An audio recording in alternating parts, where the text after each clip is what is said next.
ลายเสียงทงสิมาสนุงมอตุกุไมทุบุลพวยฮีจอชัวเลียนขัดแนวกวางสิมาสนุง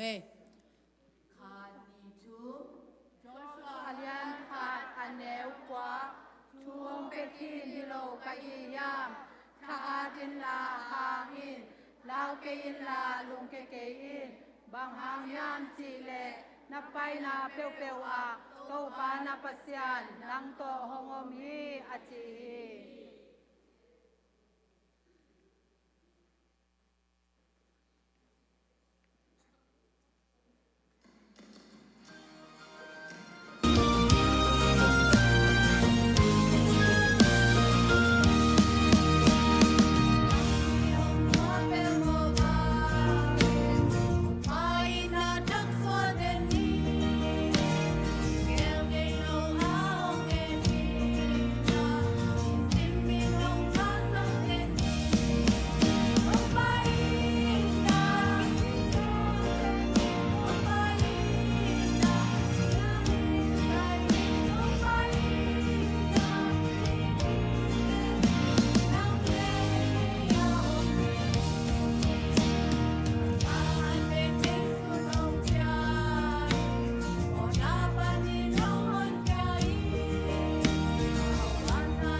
ไอเลนักพิตกินาลุงดำองปัตตาสักเสียเสียมาเตตัวปันชุพังเปียกสักตาเฮน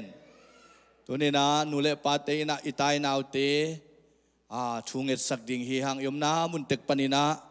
เสียเสียมาเตฮิตาเลอิตาโนเตตุงะตัวปาอมปีนาอ่างเงียดนางุกุมขัดตนตุงตัวปานองตนปีอาฮิเชียงองมัวลงสวปีตาหิมะบังอินตัวปานอามาสวานมาบานตัวปาตนปีนางะนางเงนะน้ำนาวเต็กปนินะตัวปาสุงะชุนันนางเงนุลาเกนอังยิงเขียนะชุงเงนะองเนนิงบางเลียนกงเบียกุตัวปาตัวนี้นำไม้หน่วยตัวนี้นาตาเตองดิงิน ZBC ปอลปีสมงาเตอินSunday School ni pi chin to pa ka chep te ni u nong man manin na tunga lungdam chu kong ko u hi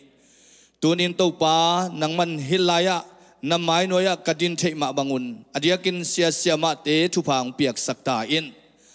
naw pang patta ahi ma bangin hindaw pang patta na ato pa patta siam na le hil siam na le to pa amau te lung tang sung panin aluang hi ahil teu naw pang te in pom siam na thu phang piak sakta in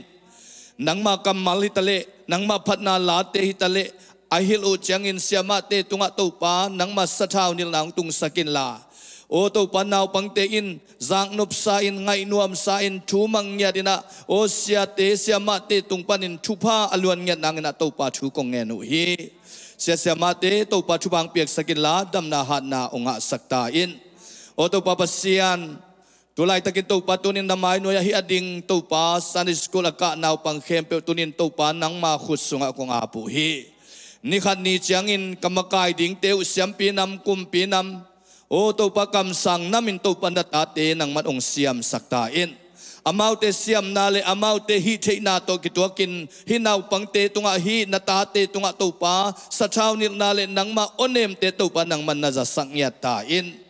asangka nawa mai pang piak sakin la lom le gwal hoi ungot saktain ayin sungwa nule pa chumangin nule pale au teu anaw teu to ki ho chayin kilemin to pabasian aneu tung maun jesu gumpa hon patan pan ong san nget nang to pa chu kong ngenu hi anaw panhun sungun to pa nang makamal to chuil nate o patna la to hil nate to pa amaw te mai lam maswan nun tang na sunga akip sakle amaw te nun tak sung ton tungin lungnop swa tak daw pai chi the nop sang na anga na ong suak sakin la anga u lai sang to kamal te in amaw te in nun tak na kemin makai nya ta hen akam nga ulai siang to kamal te le la kamal te in haksat na atwa hunun lungkham na atwa hunun nop sang na atwa hunun hitema to pa nang ma ho pi na onem te azak naw swang nya ta hen evangelist mintang music siam mintang laphuak siam mintang to pa basian amaw te tunga ong piang khesak nya ta in amaw te uk na tunga chupang piak sakin la si tak na ungot sakin la amaw te tunga topa siam na ungot sakin la topa nang man lei tung bup level la aba kezo evangelist mintang missionary nang ma mizat te swakin pastor mintang te swakin topa basian nang ma it na sunga o topa nang ma mai pa ong zong ngau tanu tapa te swangyan nang amaw te nun tang na nakhut sunga kong apu hi pil na ungot sakin lato pa siam na ungot sangyatain sangka ay manin asangka na wa siya siyama te may pa nga bektam lawin amaw te may lam nuntang nakapicing sak uk nale amaw te may lam nuntang na sunga alo ching sak te siam na te sinto te na mu khol te nale ngay su siam nale to pa vision hoy te to pa hitano te tunga athakina ong tung sangyatain to pa lungdamong hitano anay nule pate hang na jong lungdamong nule pate mamato pa ng manchupa ang piyak saktain nule pate tunga tate pata siam na tate ette takhiso nale tate makai siam na ong piyain la tate de isakin tate de isang na bekto hilawin lamlak zo makai zo nule pate tung chupa nong piyaking le dunia hi Sunday school o hilaya din chay nangun maong panpiagi matol siya mate itali now pangte itali ataka chupa to anong tuam sakding utin sinapantan hiya conversation ito chungan ng kote biyak to babasya no amen nung dami